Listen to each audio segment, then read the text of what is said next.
sem estar sofrendo assim, literalmente só pra...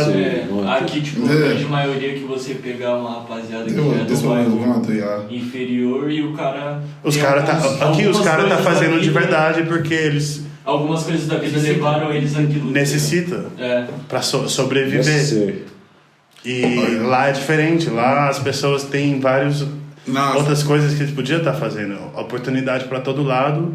E eles desperdiçando as oportunidades para... That Google Translate don't work. That Google Translate don't work like that. But I would say... Days why you always go like this. Started off with shit. Now we went some bread. Days of growing, Franklin hitting licks. Now she on my list. Now she on my days go like not just on my list. Got these this shit is like legendary as fuck. Nah, this shit crazy. For a lot of reasons. I don't think niggas understand how legendary this shit is. Like, I understand. I don't understand. This that shit. But let me first I'll tell you why this is such a real special, episode here. So statistically, podcast, I'm gonna read y'all this stat that we had back in our last year. And it says 90% of podcasts don't get past episode 3. That's 1.8 million who quit. Of the 200,000 left, 90% will quit after 20 episodes. That's another 180,000 gone. To be in the top 1% of podcasts in this world, you only need to publish 21. We at episode motherfucking 21. Became personal with me. In Sao Paulo, Brazil. Sao Paulo. And I just feel like we've been one in 1%, so this is a real special episode to where, like I said, that's the celebration itself. And we here with a legendary, longtime friend of mine. I want to say we 10 years, really 15 years in. Yeah. And it's just, the timing of it couldn't be more perfect, you know what I'm saying? So, we did that. Episode 21. Welcome to IBI Intellectual but Ignant. If you're tuning in, we gotta pop this over real quick. In Brazil, man. We got a special guest with us. A living legend with us today, man. A real living legend. Yego, the biggest. All right, I don't think. Sirski. And I know everybody be using that big name, but I don't want to pop this at y'all, fellas. Let me get this right. Go ahead. Let me get it together. Oh, this bit tight. Oh. We good, episode 21. You got that shit on. In Brazil, though. Yeah. And to add to that, too, this is our first ever, episode outside the A. First of many, outside the part. You got some napkins for my brother, y'all? I got some in my hand. Okay. Came prepared. Hell yeah. So, this is our first episode outside of Atlanta, Georgia, all the way in Brazil. And like you said, Brazil is with a Z. It's really with a Z and an S, if you don't know. All my people back in the States. I was always saying Brazil, and I see a S sometimes, but my brother put me down that it's either or. You feel me? So we just gotta toast some. Like I said, this is a real special episode because appreciate that, my brother. We've been part of that 1%, but that statistic really just proved it. That shit official. Yeah. You feel me? Like, that shit just stamped that shit for real. What better way to bring in episode 21? With my boy. You feel me? With a legend. One. You feel me? Facts. Let's get it popping though. Like, a lot of niggas ain't seen my brother. I don't know where to start because your story's so legendary, bro. I don't think you understand. Like a Netflix movie, right? Mm-hmm. Yeah, the beauty of you still just getting started. But like, what did you say, buddy? Say who he is. Yego, the biggest. I said that. Hello world, my name is Big Yego. Yeah. I don't know how I got here. I don't know. No, we're gonna get into that. Because we met in the States, and then of course, Atlanta, Georgia. Yeah, start off with y'all relationship. So how far back y'all go? Where y'all meet? We go back to about 14. Nah, nigga, not 14 years old. Yeah. Oh yeah, 8th, 9th grade. Where I want to say, yo, you been a fly nigga. We been on some shit. Yeah. We go so back that how you close to somebody when y'all be like swapping each other clothes out. that type of relationship. Like, yeah. So same school or just same hood? We went to different schools. Okay. I would get either I would borrow my parents' car or a Raleigh car and drive all the way to North Cobb. Yeah, my boy Raleigh. And I would introduce this. I would come at like 7 in the morning, 7:30 in the morning, be there just to get some shoes to make it all the way back to East Cobb so I could go to school. Just to have that shit on. And he used to ransack my closet. Shit was crazy. And he stole my Cherry 12s. I was gonna say like Cherry 12s are very legendary. It was crazy. And they just coming back around now. Yeah, that's what's crazy. Like, you know how they full circle moments. This weekend, that shit just came back. Came back now, and that's the last time they dropped when he took them from me. But that's how you know you fuck with somebody, because there don't be no like. Those be the best relationships. You know what I'm saying? As boys do that. You know what I'm saying? Like, we just be trying to put the shit on back in there. This before social media. Your brother is like your close niggas type shit. Like, it carried on to me to college, and I started taking y'all clothes. You bought that. You started that. Because I got it from him. Yeah. I came to college and I started like, I thought this was like an international language where you just like, let me get some. My brother. Let me take that. You know what I'm saying? But yeah, we like 14, 15, you know, in MySpace days, I want to say we was the kings of MySpace. Yeah, MySpace was. I was on that shit early. We was running MySpace. They took that shit away from us because they knew we was gonna be coding and shit. It was too perfect. Yeah, we was getting too smart. We was doing everything.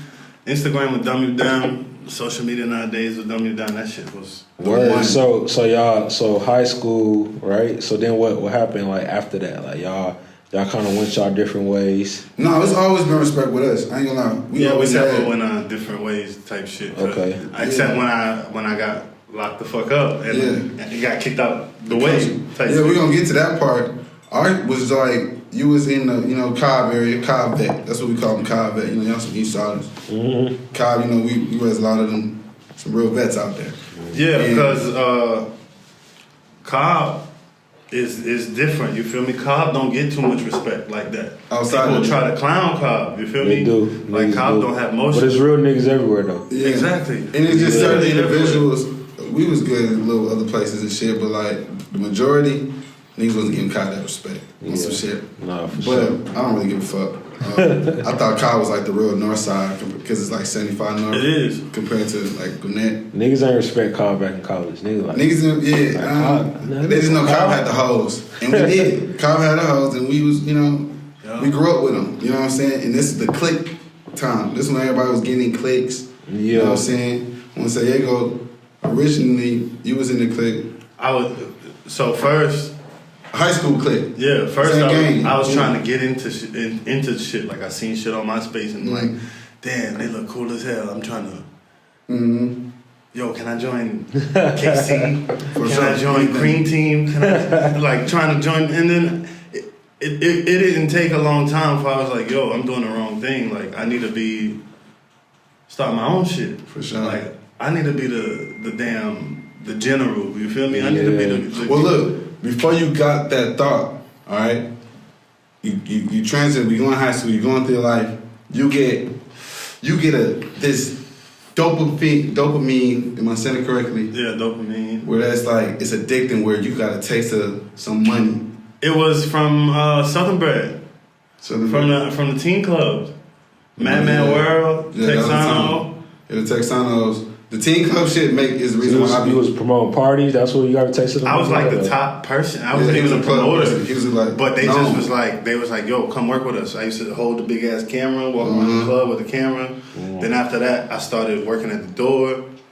Then I started passing. Like I used to just be in charge of the shit. Yeah, he had a lot of staying with the teen club. And I used to when it was party time, I would walk to the club from my dad's house. My dad would be delivering pizzas and shit. Real immigrant shit. Like, my parents never really had no option for careers or shit or to have businesses because we was illegal. Yeah. So my dad would be out delivering pizzas. I would walk down Pass Ferry Road, down Franklin, go straight to Texano or whatever the spot was at the time. You was outside early. And I would walk through the back of the line on purpose. Like I walked back there just so everybody could see me on the way up. So I would have some bitches with me.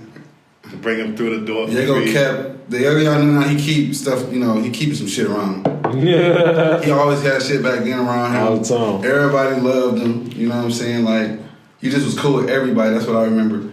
I also remember, like I said, it was the teen club era, and then, like I said, we always was on some. You know, that shit. We was up. I feel like we was before our time. Yeah, because that's why I don't be like going outside now. Because when you be outside that young and going to them clubs, but it wasn't just being young. We was outside at a pivotal time in the world. You feel me? Because the same way that I be telling y'all about how Brazil right now, we in the 90s type shit. Like we caught a good time early. You feel me? We caught the beginning of everything. Man, what?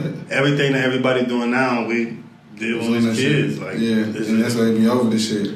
It's a cycle. Like even the clubs, True Religion, Ed Hardy, all that shit keep coming back, going. No, like, facts. Hell yeah. Like you said, that was a crazy time. You know, it was the Steph niggas was wearing the motherfucking Sperry's with the Nike socks. Yo, can we get that was a nasty time. Cheers, episode 21. Episode 21. Episode 21. Yeah, major.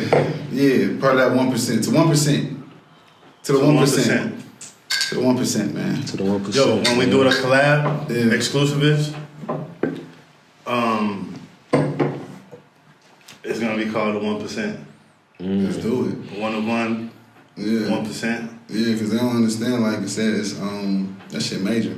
Facts. But so yeah. So you were saying you got a taste of that money around. You know, you was. That's when I first seen any money in my life. You feel me? Clubs. But when I hit 17, that's when I first got presented the opportunity to make some fast money, like fast. And Word. That fast money is, like I said, the dopamine. That's what. And I seen my dad come home with like $30 a day from delivering pizza. So the first time, little bruh, I'm not gonna say his name, walked into my house and threw $7,000 on my bed. My bed was in the living room. I had we lived in a 1-bedroom. Me, my dad, and my brother. My dad and my brother shared the room. My bed was in the living room. So bro came in the house, threw 7 bands on the bed. That shit fucks you up. Ain't never. That shit made me who I am today. You feel me? And so he taught you like a little bit of the sauce of what's going on. Yeah. You kind of tap into it. I tapped in to a point where at that time nothing else mattered type shit. Like that's all I. Like why would I work this when I should just make this like this? Unfortunately, that's why I wasn't able to graduate high school. You know, I always felt bad seeing all the gang going to college and shit. You feel me? And spreading across the country. Well, I ain't never even been out of Marietta at the time, so everybody was spreading out the country to the other sides of the country and colleges and shit and dorms, and I ain't never had none of them opportunities, no prom, no none of that shit. So wait. So where was you born? You said you never been to America. I was born in Brazil. Okay, so you was born in Brazil. I went to America when I was 1. Okay, so you didn't really know Brazil at the time you came to America. I never been back to Brazil because my family, we was illegal in America. Okay. So the goal was to become American, you feel me? That's why my first language is English. Right. Because my mama wanted to make sure we American, fit right in, you feel me? Like we just hit the ground running when we got So you up was there. first generation basically because y'all had just got there. So. Yeah. Okay. Legally though. Yeah.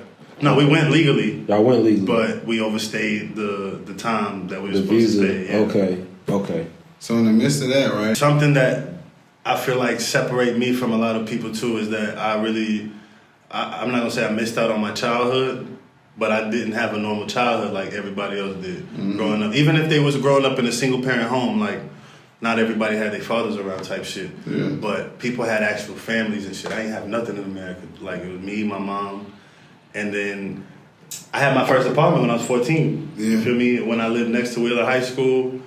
My mama gay. She went to live with her girlfriend down the street, and she left me in the one bedroom by myself. So so sometimes like it don't be. Not saying it was a mistake, but sometimes the choices that we are faced to.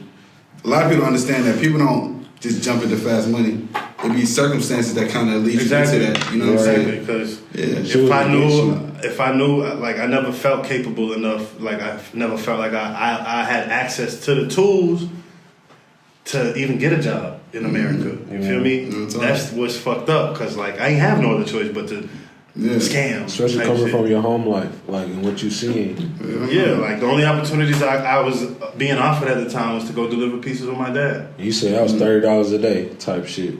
That's real. And I was bad as fuck. When I did go deliver pizzas with my dad, I used to steal out the cash register. I used to like, people would order a pizza, they would make the pizza, give it to me to go deliver. I would go deliver the pizza, they would pay me in cash. I'll go back to the pizza place, try to get in the computer and delete the order, like it never even came in. Grab all the receipts, throw all the receipts away, pocket the money, the whole order money. Got away with that shit like 3 times. Real talk. 4th time, over with. Embarrassed the fuck out of my dad. But you was been thinking about a way. You was trying to get smarter, not harder. We was kicking, people don't understand. Like, I'm a whole different Yego now. Back then we was kicking doors, everything. Broad daylight. We would skip school, 7, 8 of us walking around apartment complexes, trying to find somebody house where nobody. That was a time that niggas was robbing back then. You remember that? Yeah, that was like the thing to do. It was like. That was a thing to do. Like, folks would do it like it was nothing, but at least we wasn't hurting nobody. Wasn't nobody in them homes. You feel me? Like, nowadays, especially in Brazil, that shit is very frowned upon. Like I was telling y'all earlier, in Brazil, you don't steal. That's one thing that you don't got to worry about. Nobody. The only folks that's really stealing is them folks that's their occupation. Like, they ride around with pistols trying to go find somebody lacking. Like, or them kids on them bikes, snatching phones. You feel me? It's less of, I'm not going to say it's less of that, because Brazil is dangerous too. Yeah. But it's not like everybody's on defense mode like it is in America, because everybody nowadays, I feel like, from what I've seen from the outside looking in, you can't really go to the gas station without locking your shit all the way up. Hell yeah. Watching your car. I didn't know when they car break-ins in the world, they breaking in cars as a living. And I blame the water boys. I've been had this prediction. No, chill on nighttime. No. Let me say this: the water boys is at the light. They outside during the daytime selling water, and at nighttime they breaking in cars. This shit don't stop. Why y'all niggas getting But how do we judge them when we was just like them? Except we was breaking in the houses in broad day. No, for sure. I just wasn't. We used to break in cars too on Franklin. When what? Nah, I ain't saying nothing. I probably, if I had friends. Nah, I ain't gonna lie to you. If I had a homie who was like, let's go to the light and go ask the niggas for money, we ain't do that. I'm not doing that. We ain't do that. I was stealing, okay? But at the we same time, I was just saying that's like my little I'm sure they started off with good intentions, like let's sell these waters. Right. Yeah, when you're young, you don't have like that mental to make the decision you making now because it's like the space you in. So, but like I said, that's the beauty of growth. And like you said, people who know the old you, they don't know like this new space you in. But before we get to this new space you in, I want to talk about you know, a lot of people hear about these big and chart. You know, with social media now, you hear about the Rico. It's been a big thing. You feel me, like because of the music and shit. Now, right? It's like you would think the Rico just dropped about 2-3 years ago. It's popularized now. Like When I tell you this was the first nigga I ever hear with this shit when we was like in our early 20s, I was like, what the fuck is that? And it was a big deal because it was like some mob shit. Yeah. Yeah, and so... So, I don't mean to cut you off, bro, but just I want to just go kind of like through your timeline too, gang. Just like, you know, you was getting money. So y'all both graduated high school. So no, I didn't. Well, so that 18-year-old time. At 17 is when I started going crazy with the scams. Yeah. Okay, so 14. So what age did you have your own apartment? 15 to 16, we was in the clubs. Well, you had your own apartment at what? At 14. 14. Yeah. Okay, so 15, 16, you promoting, and then 17, 18, you full time. When I was 16, I had sleeved up my arms. I don't know if you remember that. Yeah, you been sleeved up my arms at 16 because that shit was some like real deep shit to me at the time, because being the underdog, not fitting in nowhere, you feel me, being fat. Yeah, you was big. You was a little big, but you slimmed down. Yeah, thank God. You feel me?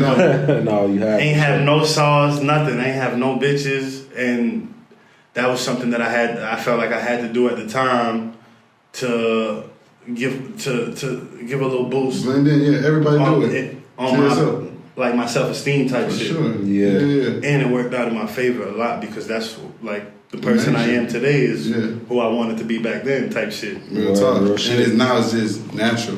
You know what I'm saying? Exactly. But like you were saying, like, you started when, like you said, while everybody else went to college, you had a choice to make. So when everybody else went to college, you hit that 4-4 road. I did my 5th year of high school at Campbell High School because I was embarrassed to go back to the other high schools that I went to, Wheeler and Marietta High School.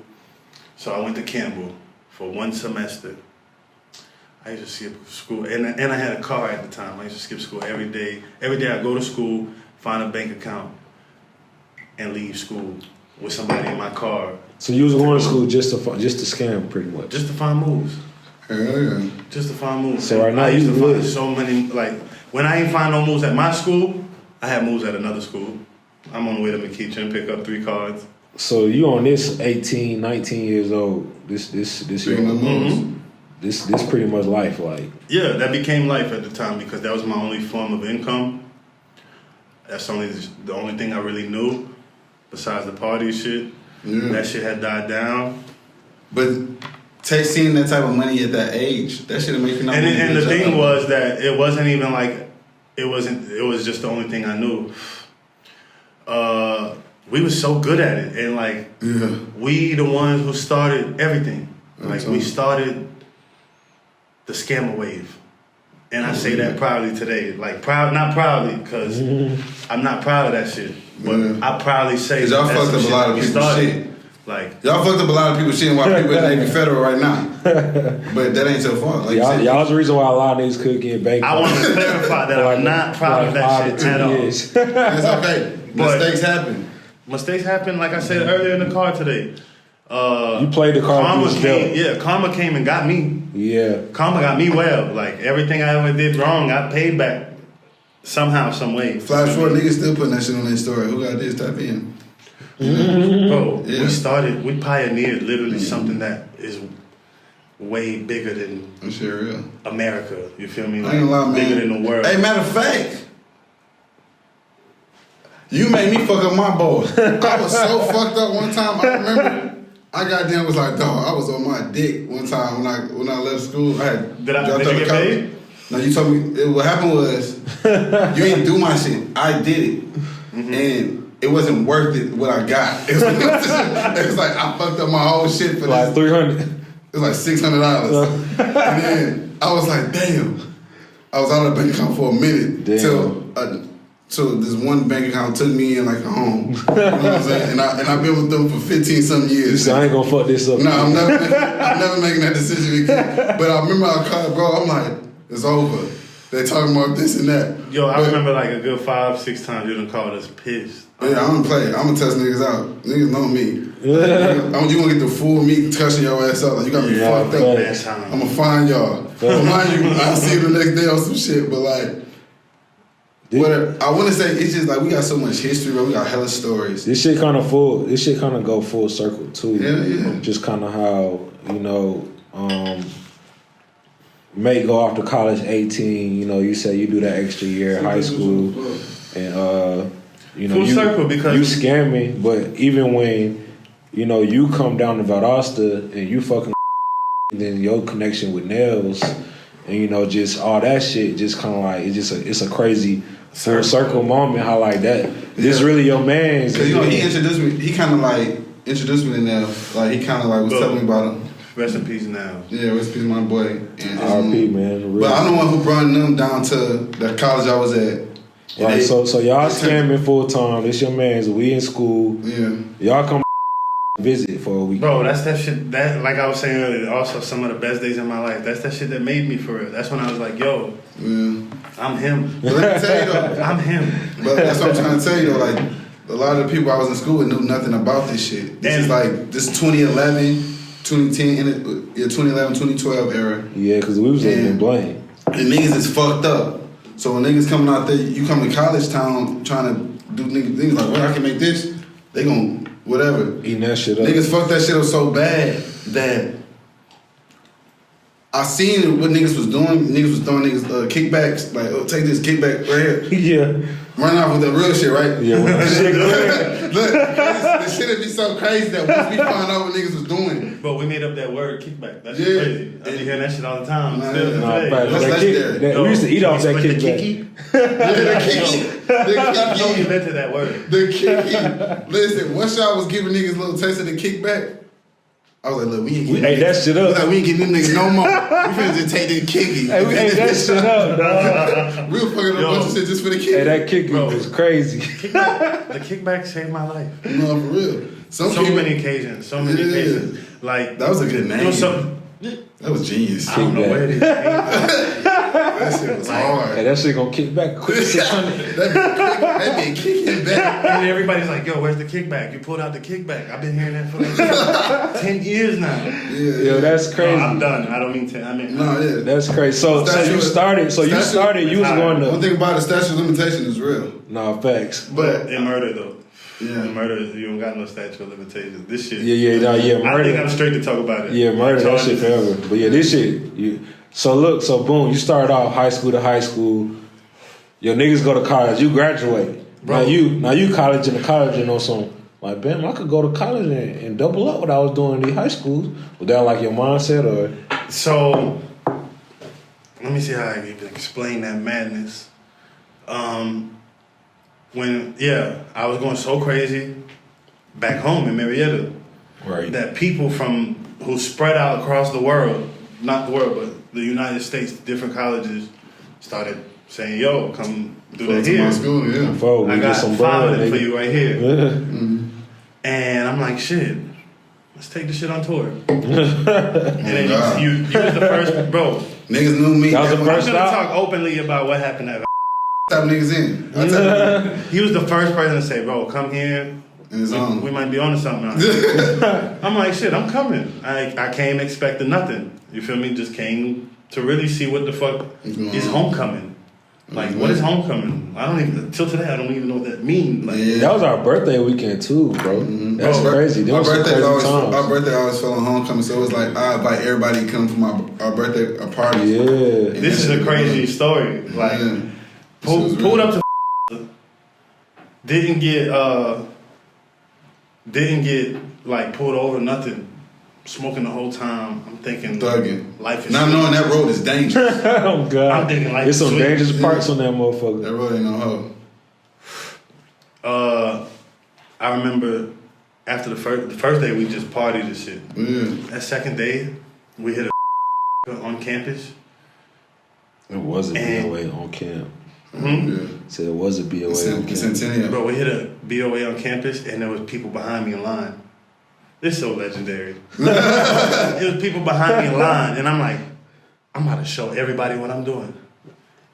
And I don't even remember what I was doing. But I just know that I had like hella each one I kept pulling out money.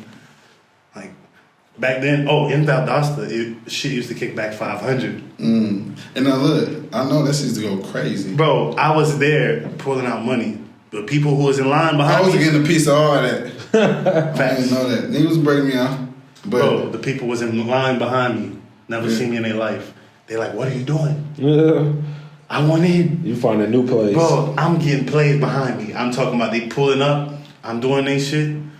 They leaving with money. And they giving me their card. They giving me everything on the spot. And they cut. And they giving me their phone number. White boys, everything. Cutting. Then the next person will pull up. I'll do their shit. Cut. Give them a little kickback. Then the next person. I did that like 5-6 people in line. Them niggas went crazy. My second day there. And that's when like I made like 25 bands that weekend just off of like nothing. Like checks wasn't clearing or nothing. It was like kickbacks and fucking they shit up. We did dollar tricks on all this shit. Yeah, that's when we was like, fuck that. We ain't telling them niggas nothing else. So you 19, at what, 19, 20 years old, you just made a trip. You just made 25 racks just off. Nobody even knew I made 25 racks because I was acting like I didn't know you made 25 racks till just now. I knew you went like that. That shit just fucked me up. Like, damn, this nigga's out there eating like that. Bro, I knew you went crazy out there, but like, damn. Nah, he a legend for this girl, I won't say her name, but she's a super bad bitch. Nah, you know who you are. No, we know. Y'all know we know. Ambrose. Yeah. I call it Ambrose. Her. Yeah. She was bringing me plays too, like on the low. Oh, like, damn. She was talking down on that shit like it was so, oh, you a scam out, but she was bringing me plays. Yeah. So that's why I made that much at the Kill time. that fly, so dollar trick and get that everything. bitch out of there. Bro, you can't. You ain't finna kill that fly, You can't man. kill Brazilian flies, bro. For real? I kill all flies. I ain't gonna lie. That's what I do. You ain't see my house? No, listen. There's like 7 flies in my house. Oh, shit. In my house, brand new. One thing about me, I kill flies. I don't think I zone out. Niggas like but at the same time, what I was gonna say. With Brazil, you can't stop it. The way you do it is you turn off all the lights and you turn on the light outside, and they'll just leave your house. Yeah. But they come back later. You can't kill Brazilian flies? I mean, you can, but it's just like It's rare. That shit hard. it's frowned upon. Like it's such a normal thing. I get it like rush for killing them niggas. Like whatever. So boom, you're booming. Yego name is buzzing. Going crazy. You kind of tapping into the music, but you ain't really in the music. You just like Just around. one foot in, one foot out type shit. Yeah. Because I used to be like, oh yeah, I'm a rapper. Yeah, because it's looking like it. Ain't know how to make one song. Used to go to studio sessions and be there 8 hours trying to make one song with Pop Smoke, with Ro. Ro used to be a rapper. Shout out to them boys. Shout out to my brothers. And so you got down. Okay, you just playing with the rap shit, right? You playing. I had with a record deal with Rich Squad Music Group with Blake. I remember that. Y'all got chains and everything. I don't think I got a chain. Like they gave me I remember they had a chain, chains, but though. me. I remember niggas had chains, and I was like, oh, them niggas doing something. I said, okay. RSMG. Yo, rest in peace to Big Sean. Big Sean, Young Sean, I'm sorry. Okay, yeah. Young Sean. Rest in peace. Life, you early Atlanta, right? You outside, you at the Malia. The Malia was the motherfucking office. Oh my God. Yeah, you know I know. I forgot all about that's the Xanax. Yeah, the Xanax. Yeah. The Xanax. Malia was that's that Malia era, right? The Cheetahs, Follies. All about the Malia. That's the time. You in that bitch. You going crazy though. Yeah. You born in that bitch. Let me give the people some context. The Malia was a hotel in the middle of downtown Atlanta. And it wasn't no regular hotel. It was like a 4-star, fancy ass hotel in the middle of Atlanta. Literally next to what's that burger place? That fancy ass burger place that nobody eat at? You know what you're talking about. I don't know, because the Varsity. Weissenberg. Oh, the Varsity. Yeah, it's on Midtown. That whole area now, Midtown. because you ain't been back since 2014, all that shit gone. There's no Varsity? No, the Varsity. Varsity's still standing, but that whole area is like Goodfellas. It's mid rises. It's high rises everywhere over there. Like that shit look different. I don't even remember. I've been going so long. Yeah. I've been going so long that like even when the noise died down, like from America, and I really was forgotten, it was years that shit was depressing. It felt like my whole life was just like a dream, like it never even happened. Like money like make people just like for some people when you got so much shit on your conscience and shit like that, you just like I just wanna at the time get away. The death of man is ego. You feel me? That's a good point. When you start taking drugs, you turn into somebody who you really not. You feel me? You think you are. You think that's who you want to be, and deep down inside of you, that's not who you are. You feel me? Them drugs is mind-altering substances for a reason. You gotta say that again. The death of man is ego. The death of man is literally That's ego. real Like, shit. Think about how many people got guns in Atlanta right now. Ego. And think about how many people die because of that. Over a hoe or over some money. Over literally anything. Because they cut you off in traffic. On some Friday shit. You feel me? Like, because folks don't want to do this no more. Like, nah, hell no. Niggas ain't fighting no more. You young niggas, them water boys strapped. Bro, I used to get my ass. Them water boys are strapped. The water boy. I gotta bring my young niggas on the show. You keep trying. Do that. I'm gonna slap one of them niggas. But at the same time, what I was gonna say was that's a good point. The ego, and then I remember you used to pop a bunch of them and drive, and I was like, yo, this is crazy. Nah, yeah. Because I see niggas because I used to think I was untouchable. Yeah. You feel me? I used to really think I was untouchable. You're making money, especially when I got my green card. I'm thinking, it's over. Lock me up. So where at on the timeline? On the timeline is this where you feeling like you You on the pills heavy. All right, so the first time I did like some real time was like 2012. I did like 6 months. To me, that was real time. So we like 20, 21? 2011 was Valdosta. Mm-hmm. 2013.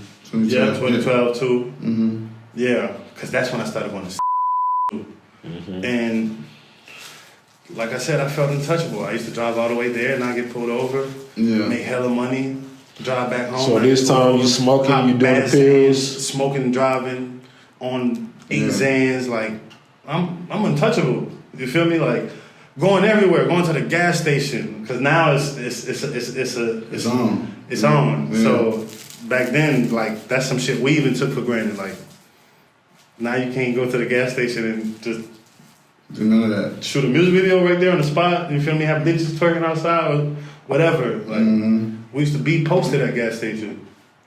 All right, so enough of that. You get locked up for the first time. So first time I got locked up. Do you think the drugs and like the Xans and think that kind of contributed to? Of course, that shit clouded his mind. That's why I got locked up. Yeah. For the drugs and the things. Yeah. It's like you in the mindset where you just moving. You're not even paying attention to you're not even paying attention to the people you're running off on. You just living. Bro, you're not even paying attention to the people you're running off on. And them people be the people in the relationships. People be the people that really like confided in you. And fuck with you and trusted you. And fucked with you and trusted you and gave you the opportunity to make something happen for the both of y'all, not just for yourself. You feel me? And you took advantage of that and you fucked them over. And all they ever did was give you an opportunity and some love. I'm trying to fuck with you. Fuck with me. Yeah, it's a trust thing. So most of them days when I was here in Brazil by myself, feeling forgotten, I'm like, oh, this is karma.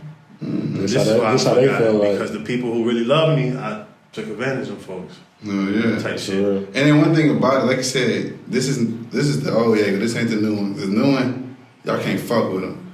At the same time, your face card, everything. That's what at the time you don't understand at them age. Like your face card, like your credit score in the streets.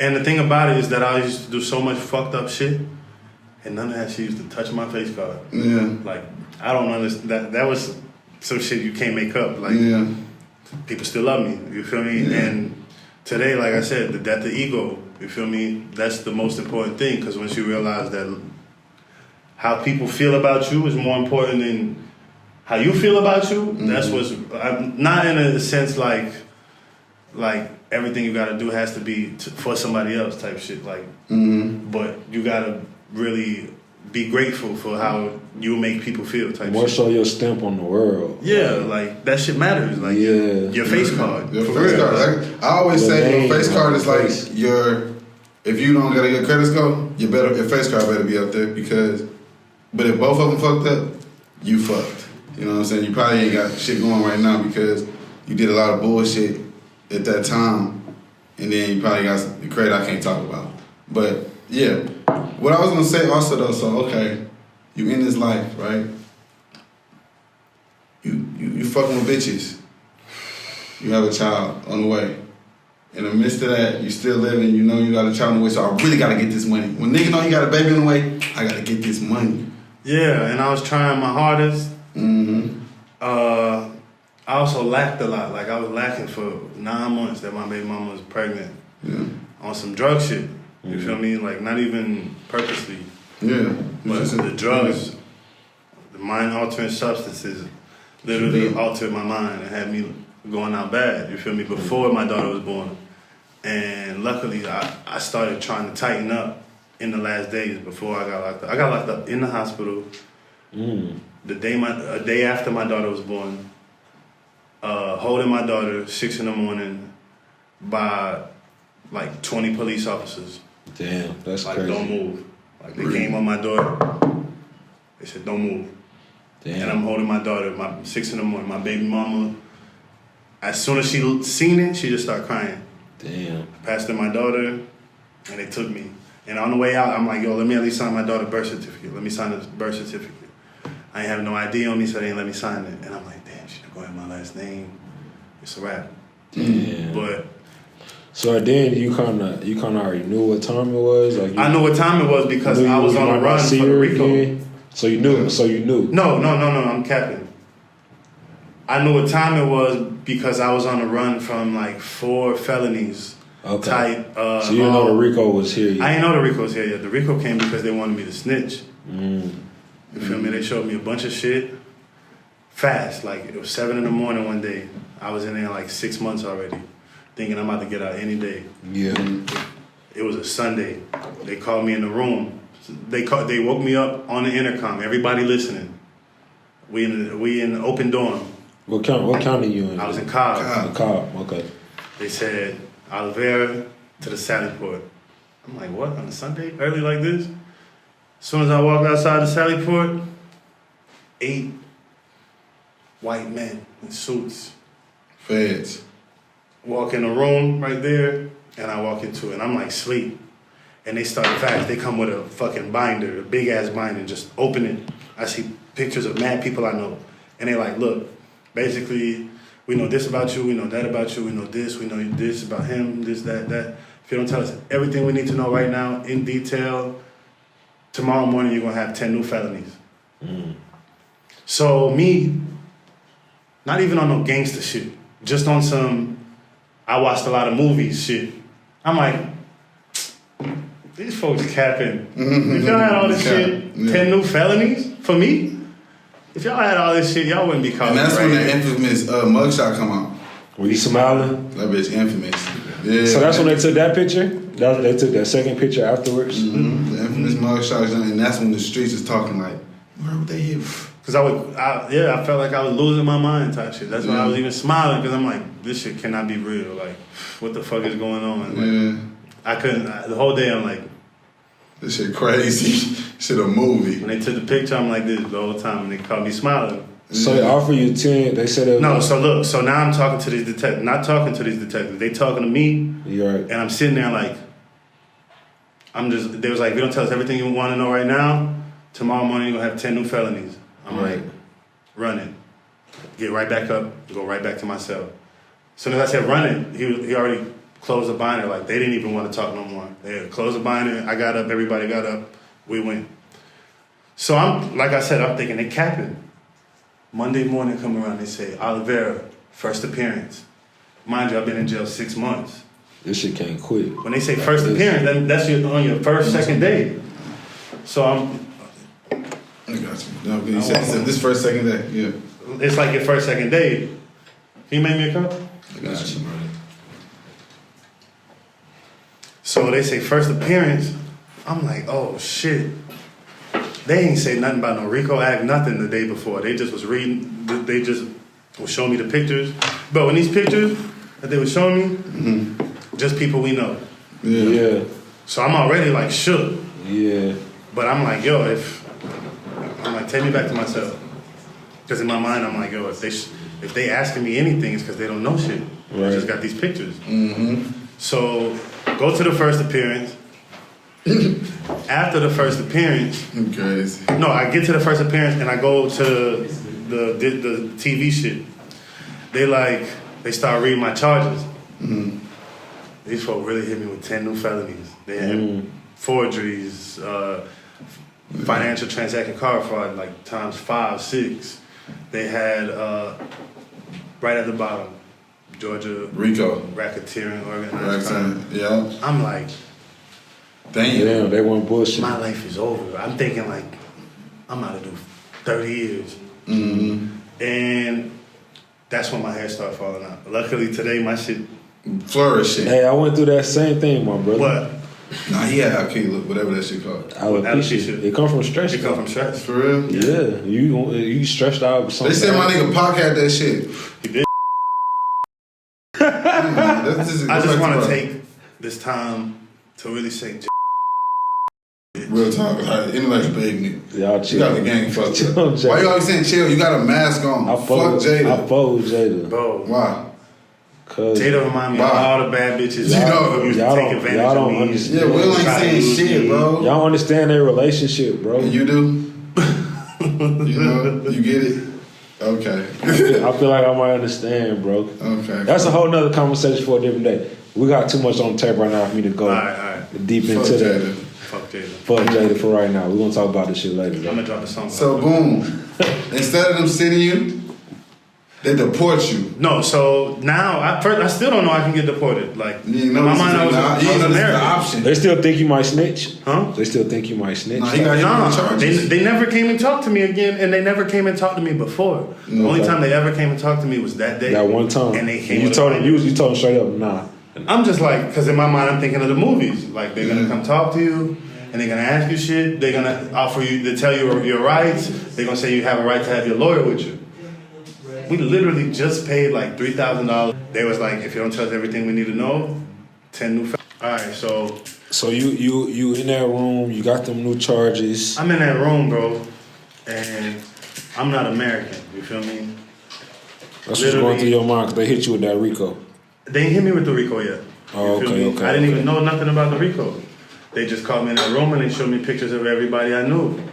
And all I know that I knew was that that was my moment to really do that gangster shit that folks be talking about. Like, right. That shit that you kind of glorify. And then plus, like, on my charges already, it didn't have no co-defendants or nothing. So I wasn't really worried. I felt like if anything was gonna happen to anybody, it was gonna be me. So I'm just like running. Take me back to my room. Right. They sent me back. Monday morning come. Diego Oliveira, first appearance. Quick. I'm like, first appearance? Oh no. I go to first appearance, 10 new felonies, forgeries, financial transaction card fraud, like a whole list. At the bottom, Georgia RICO. And I'm like, Georgia RICO? And I don't got no co-defendants? Yeah. You feel me? Like, can they do that? And they did it. Yeah. Rest is history. Then when you get the news that you gotta get the fuck on. So then everything was cool. I'm like, now my new worries, because every day we had new worries. My new worry now is, all right, now I gotta try to get a bond for these charges. Yeah. After like 30 days or some shit, I got a bond for all the charges. My lawyer got me a bond hearing, they approved it. And I had holds in 2 other counties. And I had to pay that bond. Mm-hmm. So the other counties would come get me. Got to the other county, paid that bond after like 2 weeks. Then another county came and got me. That was West Georgia. Mm-hmm. I forgot, Carroll County, I think it was called. Yeah, that's Carroll County. Yep. Bro, that was like the real like prison experience. Just that county jail, like. That shit racist. Bro, I suffered in there. Yeah. But all in all, I had got them 10 felonies, went to 4 different jails, got a bond in every jail, finally got back out to the street. You feel me? After 7-8 months. Now I'm on the streets, everybody's like, you got the RICO? Yeah, and I'm like, that shit was ringing. Yeah, I got the RICO. Like, I felt like the biggest gangster in the world. Yeah, that shit was ringing. Mm-hmm. But you got back on the streets in the that A? was more ego. Yeah. You got back in the A, and then they got you to the... That's exactly why I didn't know about what was going on with Max B. You feel me? I didn't know bruh jug somebody that much. I just know that as soon as I start wave, and I the Usos. The Usos. He's back on it. I gotta get back to his money. That was my first time really striking for real in my whole life. Everybody always thought I was a real top scammer. You feel me? Not knowing that the shit we was doing, we was making like 2 to 8 bands per play, but we was having all the plays. You feel me? We was having 5, 6, 7, 10, 20 plays a day, especially when we was going to colleges. But then once you start getting them other joints, it's different. But when that shit started coming in for real, them dubs. That was my first time, and I'm like, damn, just got out, just ran it up. I just got out. Everybody was already up when I got out. Mm-hmm. So, and plus, everybody I fucked with, like Lil A and them, they didn't fuck with Max B. So when I got out, Max B was fucking with Mad Money and them. And I didn't know what was going on. Like, everybody was on their own shit. So the day I finally got up, my money up, and I was like, yo, we going to Miami, January. I'm on the way to Miami with Dorsey and folks from Hug Life. You feel me? Mm-hmm. We got a rentee. Shout out to them boys. We got a rentee and everything, and we drove out to Miami. On the way to Miami, Max B hit me up like, yo, me and Mad Money on the way to Miami. We both got 2 Camaros each. We driving out there right now. He followed me. link up when I get there. I ain't seen bro in a year, so I'm like, shit, okay. Because you basically was locked for 8 months. And Max B was I was the first person Max B met in Georgia. So did you kind of put him on the scam wave? I put him on everything, like. Okay. Even our friend groups, like. Everybody he knew. He moved from New York to Georgia. His first day married at high school, he came into the science class, and the teacher sat him next to me. And we started chopping it up right there. The rest is history. And the rest was history. You feel me? And he really became like one of my best friends at the time. Like, he was really family type shit. Like, I never had no bad feelings ever, no beef with him ever. He had beef with literally mad other folks would be around us, but me and him never fell out, never nothing. Y'all was close. Yeah. So I'm already almost in Miami when he called me, you feel me? And he's like, yo, I'm about to link you. When he got there, him and Mad Money got into it. Mad Money took off. And that first night in Miami, me and him, we parked up the cars by like the beach or some shit. And where it was mad bitches at. We stayed out there all night till like 8 in the morning. Just talking about everything like from the past year and some change. And talking about how I got out and everybody was rich. But yeah, just not to cut you off, but I want to say, if you listen, I just want to, what made me realize you was a real nigga, and you always been solid to me, but this what stamped it for me, was me and my crew, my niggas who I was with, we had came up on some oozes. And I was like, look, I'm finna call all these niggas I know who fofo, and if them niggas don't tell me they sauce, fuck them. I'm like, look, fuck them. I ain't fucking with them no more, I don't need them. Yeah. I want to burn bridges with niggas. I called about 2 niggas before I called Yego. I said, fuck them. Mm-hmm. My nigga told me some shit, and that's when I was like, you ain't have to do that. Because in that world, you always think people running off on you, so people got trust issues. And so when he told us, this is what you gotta do, man, just fuck with me. You always was 100 in my book, you know what I'm saying? I was just like, you solid, because you didn't have to do that, and we still, you know what I'm saying, did some shit like that. But I just wanted to bring that up, because that's what I mean. A lot of people, when people getting that type of money, you want to see yourself. You know what I'm saying? You ain't never been selfish. You know? I was about to say, that shit ain't take no money out of my pocket. You ain't never been selfish, and I can just say that. No play out of my pocket. Yeah, that's a real nigga. And I always realized and I respect you for that. But okay, so continue. You in Miami, and then that's when I'm in Miami. We there. This is the 3rd day there. The 2nd day I went out with Morgan Walden. Mm-hmm. She took me to places I never been. King of Diamonds. We went through the back door. Like, she plugged the fuck up. Like, we walked into the back door, didn't get searched, nothing. We in King of Diamonds throwing money.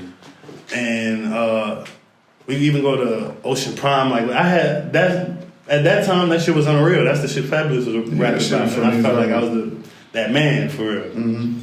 But the next day, Max B sent me a message. I got all these messages, screenshots on my Instagram till today. Sent me a screenshot. He said, "Dreams tonight.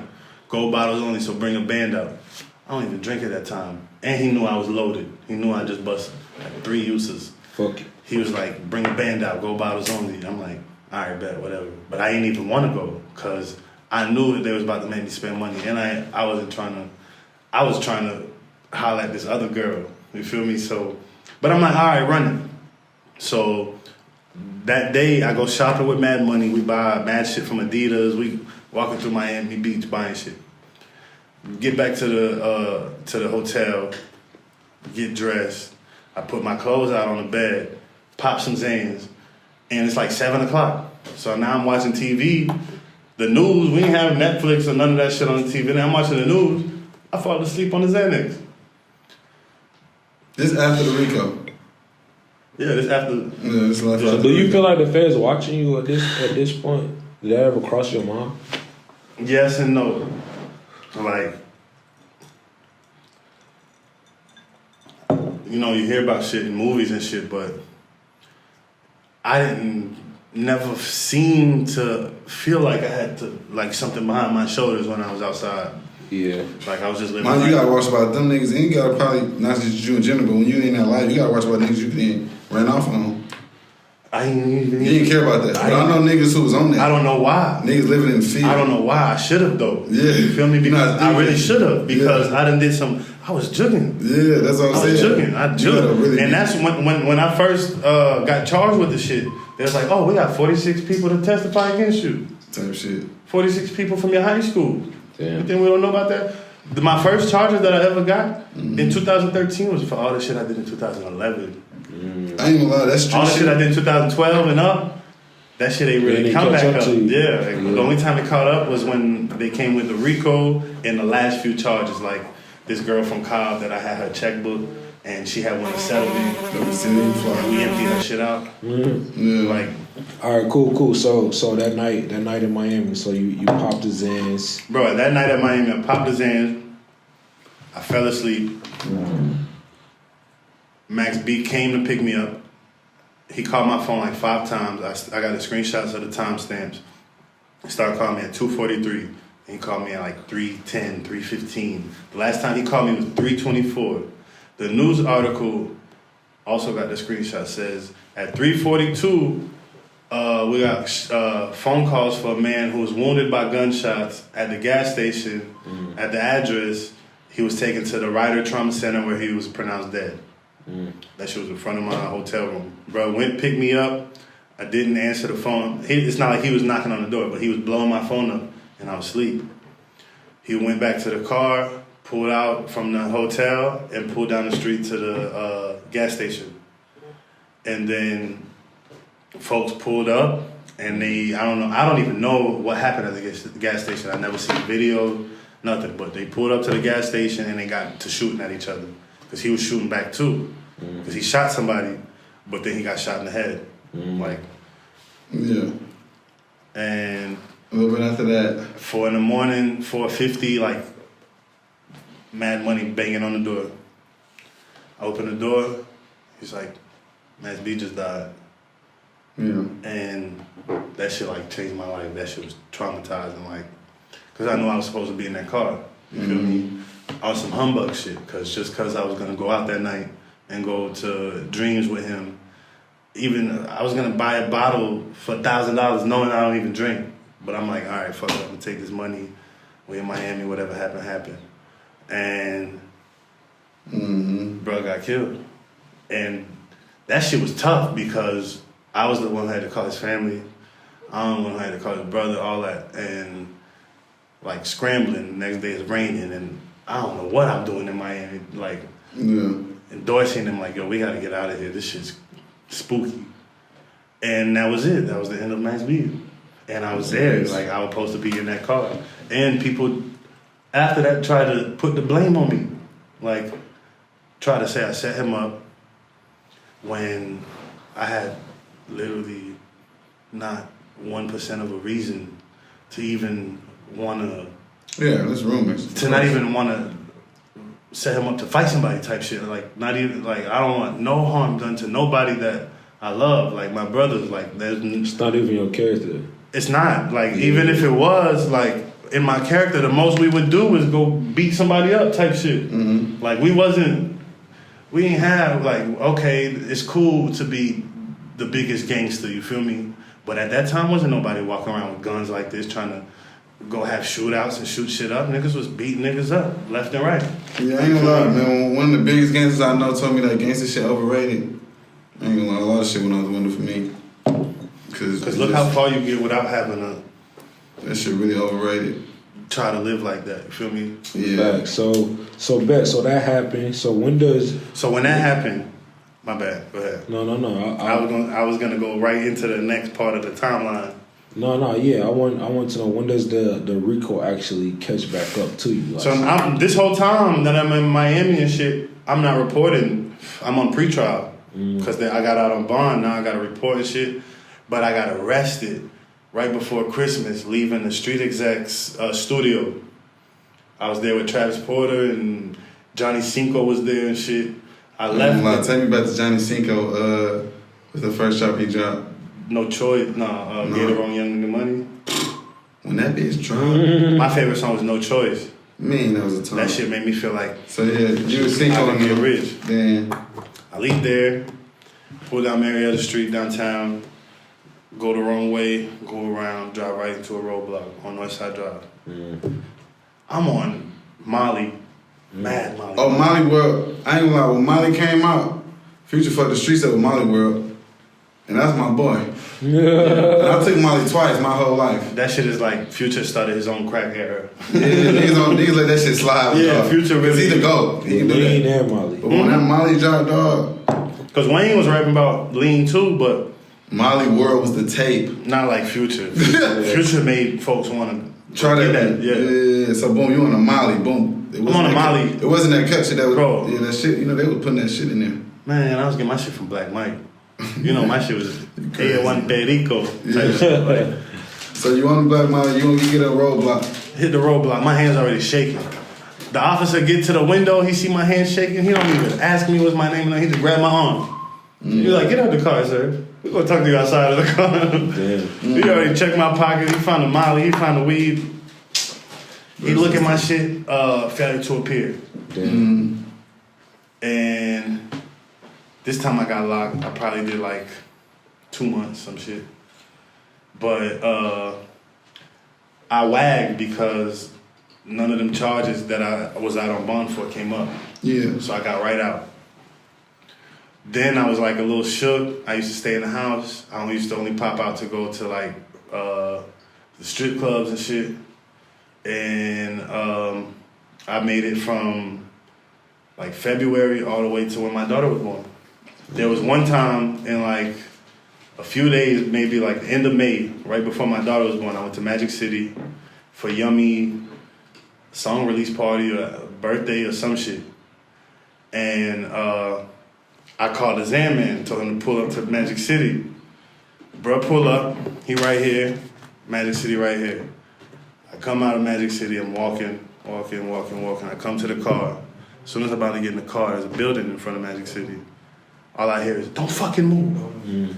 It's an undercover officer. Come on. He got a pistol in his hand already, like, don't move. I look at him, but I'm already next to the car door, so I open the car door and I hop in and I close it. And I lock the door. By the time I'm locking the door, he already at the door trying to open the door. And then he banging with the gun on the window. My Zen man like, what the fuck is going on? He go grab his pistol. I'm like, bro, if you grab that pistol, you're gonna shoot both of us right now. I'm like, drive. And bro, it's parallel parked on this side, in front of Magic City. So I'm like, bro, drive. Bro, the car was already on, so he like flipped the fucking car, like 360, 180 flip. The whole car, and the officer died behind the car, and he right here in front of Magic City. And we drive the wrong way down that one-way street, and cut. Like I got away, and the officer jumped in the middle of the road like he was about to shoot at the car. He ain't shoot. Damn. And we just drove off down the one-way. I get on Instagram and I posted, this man Nick just saved my life. Oh, he's just trying. I posted the whole shit on Facebook on the Tweetgram shit. Because back then you make a Tweetgram and then you post it on your feed. Facebook. So I posted the shit. Thought shit was sweet. Didn't know they was following me, watching all my posts, watching everything. Yeah. So they knew. Back when they used to call me and be like, yo, turn yourself in. You got to turn yourself in. The bond place. This shit get deep too. Like I know it get deep. You don't even gotta go too deep into the details. I'm gonna just give you this detail. Yeah. You know who run the bond place that bonded me out? Yeah. This guy who was part of BMF. Okay. Like he went down with BMF, got out, straightened his life. I'm not gonna say his name. Got out, straightened his life, and then opened up a bond place. Like he had his own bonding place. So bro was like threatening me on the phone, like, you don't know how much I did to get you out the shit, like cussing me the fuck out, saying I see you on Insta with guns and shit. I'ma pop you. He said he was gonna shoot me and say that he had probable cause to shoot me because I post guns on my Insta and I run guns. Yeah. So I was on the run from him. You feel me? You on the run from a couple niggas at this point. And his bond place is next to Magic City. So this bond place that's in front of Magic City know him and know who he looking for. So that's why when I went and get the Zans, the guy popped out the bond place and saw me and pulled a gun out. But we got away. And then a month later, June, my daughter was born. My daughter was born June 17th. And I didn't want to leave my baby mama in the hospital, so I stayed there with her the whole day to the 18th. Hit midnight, it was the 19th. And I could have went back to Little Jamaica. I went to Little Jamaica. Nobody was there. The only person who was there was Sosa, my older brother. And Like, he playing video games on the couch, sitting in his room playing video games. I walk in, I'm talking to him, he just here playing video games. Ain't nobody else in the house. So I sit on the couch and I'm just sitting there watching him play. I'm like, man, I'm about to go back to the hospital. And I just did go back to the hospital. Dumbest decision I could have did. I go back to the hospital. Now it's June 19th. Like 2, 3 in the morning. I'm there with my baby mama. My daughter wake up. I'm with my daughter. 6 in the morning. There's a lot of chance when you see your daughter. You seem like some. Is it like when people say stuff like when they see their kid like that, it kind of like. Yeah, I felt it this time because that was my second time experiencing that because this girl named Sav. You know, love saying these names. Yeah. Sav. She was a super thought. I just want that on camera to be known. She was a super thought. Shout out to her. Shout out to Sav. Yeah. But people like that is who made me who I am today. So it kind of cold-hearted in a sense. Thank you for. And it turns you up. Thanks for the memories. Sometimes them heartbreaks or them like disappointments make you better without you realizing at the time though. But you needed it to turn you up. You know what I'm saying? So she had back in the day. She had said she was pregnant. I got locked up 6 months while I was locked up. I found out the baby wasn't mine while I was locked up, and I found out she was fucking my partner. Oh, I do remember that. Yeah. That was fucked up shit. Rest in peace to him too. I just remember like you thinking like that situation. That shit was an ugly situation because I was locked up. Like, what's going on? It's not my baby. She fucking my partner. Like, what's going on? But this time, I knew the baby was mine. You feel me? And that shit was a different feeling. Yeah. So that was the day. I'm holding my daughter, June 19th. Police knocked. You'll never forget that. Man, what's so crazy is, shit, I want to say like 2-3 weeks ago, I met your daughter for the first time. And because I always seen pictures of her posting her. And like I said, she's a very sweet girl. You know what I'm saying? She looked just like you. Got a crazy personality. She's a superstar. Her and her best friend, y'all better watch out. They superstars. I ain't gonna lie, like, they got some shit going. They riding for each other. I wouldn't say it was 2. It was like 2 weeks ago, man. It wasn't there. I just met her. That was surreal. Like that was crazy. Yeah, when I seen that, I'm like, ain't no way. Yeah, that was crazy. Just meeting her. Lito called me like, your daughter here. Yeah, that was crazy. And then I didn't even know I was coming. I'm like, take the phone to her. Yeah, I didn't think we was coming. It wasn't a sanction. That I was just like, this shit happened. Shout out to Kimi. He like, we gotta fuck with bro. And I was like, because Kimi literally witnessed the whole thing. He came in 2021 when my brand had 900 followers. You feel me? Yeah. Like, and it had 900 followers, but I already had 180 orders. Yeah. And everybody was like, yo, I need to. But before we get to the order part, okay, look, they ship your ass to Brazil, okay? They come get you. They ship you to Brazil. June 19th. You in a whole nother land where, did you already kind of speak the language? Yeah, I used to speak it when I was younger with my dad, or like my mama's friends. So you been kind of 5 occasions. Yeah, so you was kind of life. So you kind of was a little like bilingual. I knew the basics. Yeah. Now I ain't gonna lie, a lot of niggas throw the flag on Rico. I mean, throw the flag on you, like kind of give up on you in a sense, like Yego out there. So many, I would have got more love if I was dead. Yeah, so look. But now no. Niggas I'm saying, for a long time, that's how I felt. Like, niggas give up on you in the sense because you in a whole other country. How the fuck he gonna do what he do out there? All right? I'm far. I'm out of sight, out of mind. Yeah, and you in your own world. You in your own genius mind, right? And so I had to find out. It take time. But so you in the music world, right? You doing your music still. And you kind of always been tapped into this fashion world. So then something hit you. I used to always love getting fly. Yeah. First got to Brazil, came out here with $50. I got deported. I did almost 3 years locked up. Then total, like, in my life, really almost like 3.5, 4 years, like, of my life gone. But I came out here with nothing. With a dream. You had $50. I ain't had no dreams no more. Oh, yeah, you had $50 dream? No, I came to Brazil with $50. Like, I felt like it was the end. Yeah, you felt like it was over. I felt like it was the end of my life. I felt like, damn, now what? A third world country I ain't never been to. And your mom and pop still in the U.S.? My dad died in 2013. Okay. R.I.P. Pops. Yeah, rest in peace, Pops. But my mom was in America. My mom was like doing everything to make sure I was gonna be good. Like, so my brother already got deported a year before me, so he was already here. And And so when I got here, luckily I was blessed enough to, my brother had got deported first, and he went through the difficult days where he got here with nothing, like no apartment, no nothing. Mm-hmm. So when I got out here, he already had a 2-bedroom apartment waiting on me. Word, real. This your big brother? Yeah. Shout out to Sosa. Real nigga. So you out here, and one day it hits you. Then I gotta get back up. I gotta get back on my shit. Mm-hmm. I gotta make the best of the cards I'm dealt right now. I feel like I need a miracle. That's what I used to tell myself. Like, what's up? And my baby mama, she still wants some money. She want American money. Yeah, you just had a baby. She want $3,000 a month. She used to what you. I still can't do that today. That's a lot of shit from out here. Like my brother worked a real 9-to-5 job in Brazil. Word. So the baby mama pressure is coming as you are because now I'm home.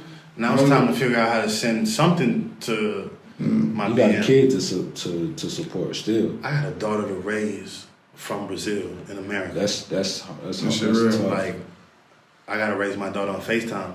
You feel me? Like that. I've been raising my daughter on FaceTime for these past 9 years. I say raising loosely because you can only do so much from FaceTime. Yeah. I can't call every day. You feel me? I'd be so busy trying to hustle and try to make $3,000 American dollars in a third world country in Brazil that it's like. And I be stressing, I be going through shit. Like, I can't call every day and exude my energy through that phone to my child. No, it's different. When I'm going through some shit, you feel me? Like, because, first of all, we on FaceTime. It's been, she 9 now, you feel me? You can only really do so much through FaceTime. Well, people don't know, so when they deported you, I think originally people thought you got like a couple of years, then you come back to the States. You can't come back to America. I got deported for the rest of my life.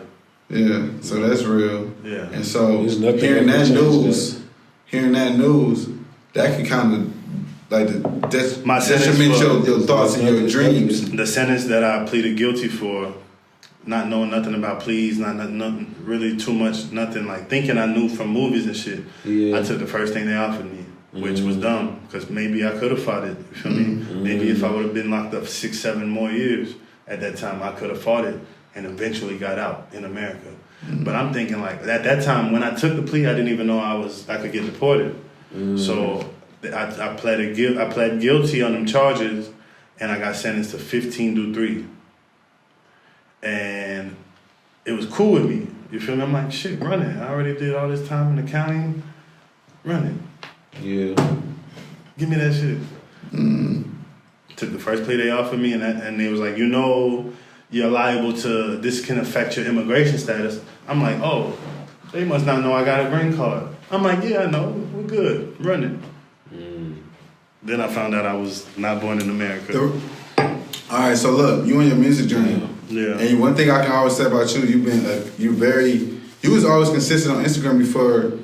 You always was posting. You was posting when you was performing. Yeah. Like you was just posting. Because I had to always show the lifestyle. Yeah, you was posting the lifestyle. So just getting in the midst of that, it was a time, I remember a lot of people remember when Instagram first came out, it was a freedom to it.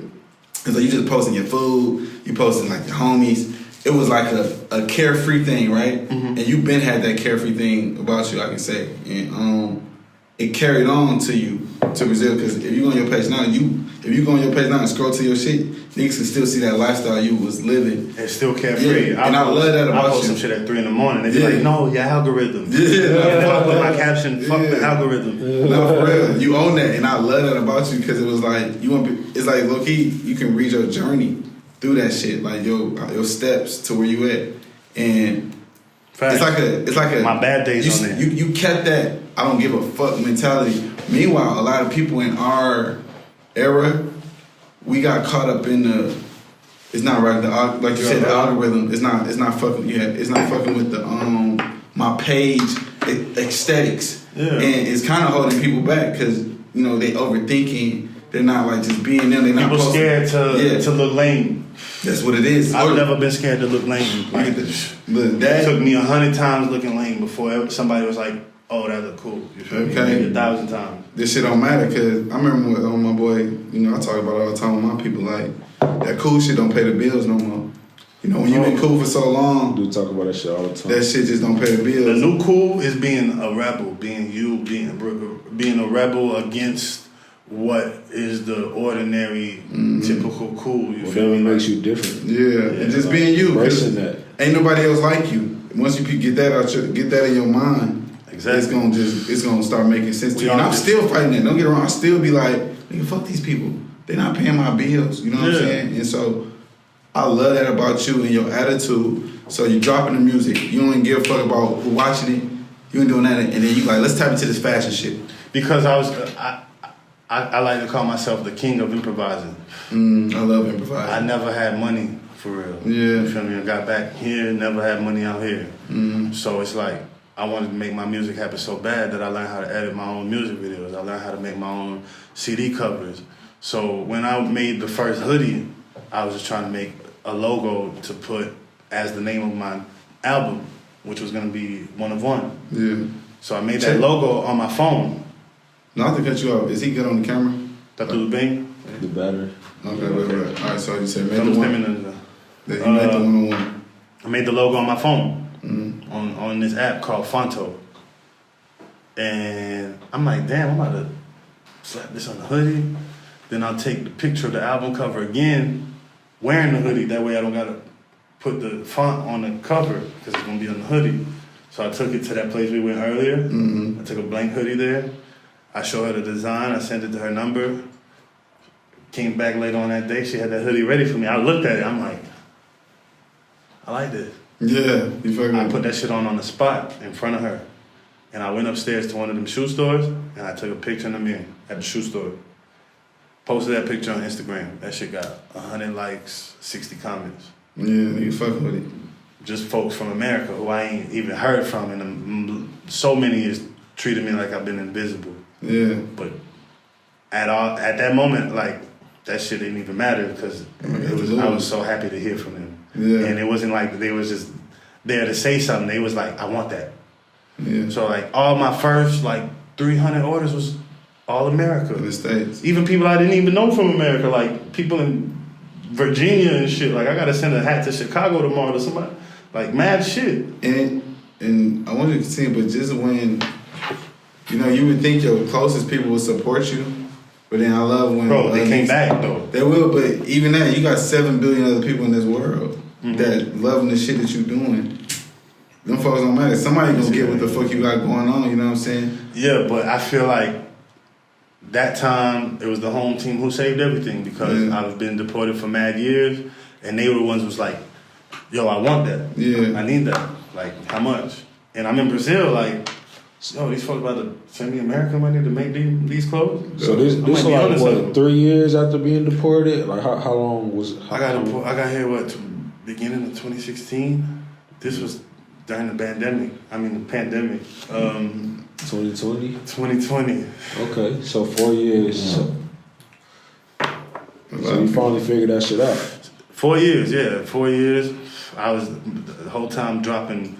I got 320 songs on all platforms. So you was doing music hard. I was working on. I was just dropping music, trying to make something go.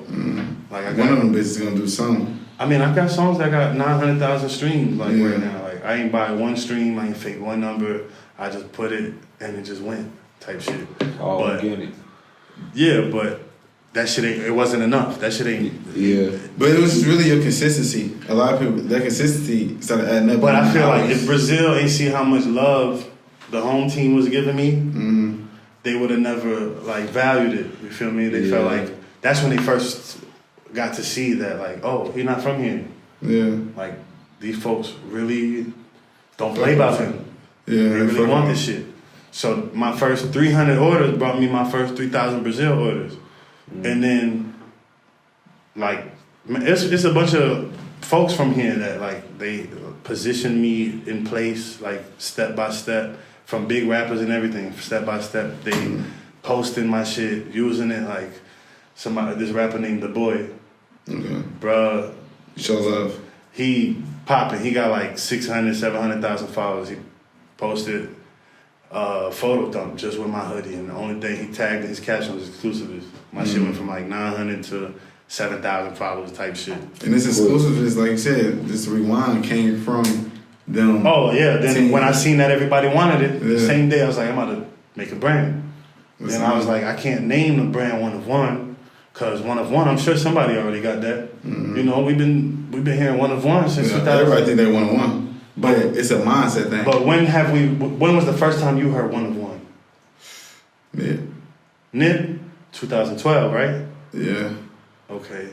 I want to say Nip, but it was just like that slogan. Me too. It's like that slogan. Oh yeah. Me too. 2012. Yeah. But you kind of like, I ain't gonna lie, you kind of giving off on some Nip shit without even knowing it. You kind of got that blueprint. I always wanted that. Yeah, I always wanted to. Blueprint. I always wanted that look. You feel me? Yeah, in the Brazilian way though. You know what I'm saying? You in this lane, you in this lane, you in this lane, and you handling business. I always wanted that look, so that's why I was like, I'm about to name my next album One of One. Mm-hmm. And I had a song. Scam Nipsey. Oh God. Yeah. No, for real. Hard, though. And then I was like, all right, I'm gonna name this shit Exclusives. That shit like came to my head so easily. It hits you like a brick wall. Do it make you feel like, because sometimes people get these visions, I know how to deal with it. You be like, damn, am I crazy for believing in this shit? And then I think that was like, it's something that's telling you to do this. You know, it's been 2 years and 6 months I had the brand. Yeah. Till today, it never, like, it's like, I don't know if I'm numb. I don't know if I'm living too fast. I don't know if I'm desensitized to the world or into my life. Because I'd have been through so much shit, but it still never hit me. Like even today, them kids coming to take pictures with me in the mall, like that shit was crazy. I didn't want to treat it like it was nothing, because it's big. It's so big for me. You feel me? And I value it so much because that shit we dreamed about. You feel me? But it just like it won't hit me. Like to me, it's unreal. Like this shit gonna stop tomorrow. That's why it can't hit me, because I feel like any day now it could stop. Yeah. And it's just over with again, and I'm gonna have to figure something out again. I can't even enjoy the shit that the fruits, the seeds that sprouted from. That's crazy. That we planted, you feel me? I was gonna ask you like, are you happy? I won't be happy till I'm really rich, cause for me to be happy, I gotta be able to make people happy. You feel me? Like make my daughter rich in America. Right. You feel me? From Brazil. Her out here. Like, okay, my baby mom want $3,000 a month. Right. I gotta make that happen. Type shit. Like, I don't know how. I mean, I know how. Yeah. But I know I don't know how. You feel me? I know I don't have a plan for this shit, but I know I'm gonna make it happen, because we just always somehow figure out how to make shit happen. Yeah. And that's all this shit was, another test. Yeah. But this was a bigger test. This time I put myself in a deeper hole, but I had to figure out how to. In a whole new country. Bro. That shit different. Drop me in the jungle. I ain't gonna lie, y'all, man. Y'all see this? We walking out with bear suits. Yeah. Crocodile shoes. You feel me? Like that shit really happened. Cause from the outside lens, like I said, you really like, you doing your thing, bro. You know what I'm saying? Like, I'm so proud of you, cause just seeing, we seeing where it started. This is what I mean by shit being like unreal. Like, yeah. It don't even feel real. Like that y'all here. Yeah. Like what? I haven't seen you since 2014, 13. Like, and y'all is really here in front of me. Like, and this is the conversation we having about me and the shit that I did in these past years. That shit don't feel real. It feel like just yesterday we was at that See Busy shit I was talking about. Oh, man, shout out to them See Busy parties. I don't know what you're doing. Birthday coming. I ain't seen since about Austin, bro. See that shit's crazy. A few years ago. Yeah. That's all love. But he paid me too. He paid me he only paid me because I kept telling everybody. Come on, Busy. Don't do that. We gonna come get that. That shit crazy on just like Meg was saying, like just being out here, like, you know, this our first time in Brazil. Yeah, and like seeing it. I love Brazil, by the way. First of many. For sure. But seeing it on IG, like, damn, like Yego have emotion. But being here, like, you know, this is my first day out here I got here today, but you know, I know they've been here. Being here, you know, we still got moves to make, but seeing you and like going to the mall, like every other store, like people knowing you, the love, like the brand, like just seeing that shit in person from seeing it on IG and like seeing it like damn, like you really have emotion, like a hard ass brand out here. That shit's different, bro. And I want to say congrats to you, bro. Like just giving your flowers, like doing what you had to do to like just make something out of nothing. Like from $50 to being deported to like damn, I gotta make something happen, to seeing like what you have done, and only like you said, it's only been 2 years, 6 months, bro. Like that to the T. That ain't even a long time to be at to where you have been. To us even having a clothing line at one point with like knowing how hard that shit is, like anybody doing just having any type of business. Like I always say, like bro, that shit ain't easy, bro. So congrats to you, bro. I want to give you your flowers, bro, and just everything you accomplishing. Still providing for your little one, bro. Like doing what you can and making moves and getting this far, bro. Because this shit only in the beginning. So. Amen. That's what's crazy, because we here, but this is the beginning still. Yeah, it's just getting started. We done did so much shit. We're used to it. When you're used to like hustling and grinding, a lot of this shit just be second nature. You know what I'm saying? I never thought I'd have legal money coming in, like millions. That's cool. You feel me? Like I ain't touched it yet, but you already a million. Before the year over. Yeah. It's millions coming. Just like revenue, sales, bro. Just like sales, we've been past. Who are some people that influence you? From the fashion to in music. I started doing music back 13, 14. First of all, my first influence in music ever was real life kid shit. Like I grew up on Radio Disney, I used to listen to NSYNC. I used to listen to Backstreet Boys. Ziggy McGuire. I used to listen to Lizzie McGuire. She dropped the movie and she dropped the TV Let not the Rain the same. Come Down shit. Like I remember all of that. That was part of my childhood. Like I went from that straight into R&B, straight into melodies and shit. Fell in love with R&B. Till today, I listen to R&B more than I listen to any other type of music, and it's cool. I'm okay with that. I don't care about being the most gangster or listening to the most gangster shit. Bang, bang, shoot 'em up. I'm cool with the old school shit I grew up off of, because that's the shit that helped me make my shit, you feel me? I want my shit. Yeah.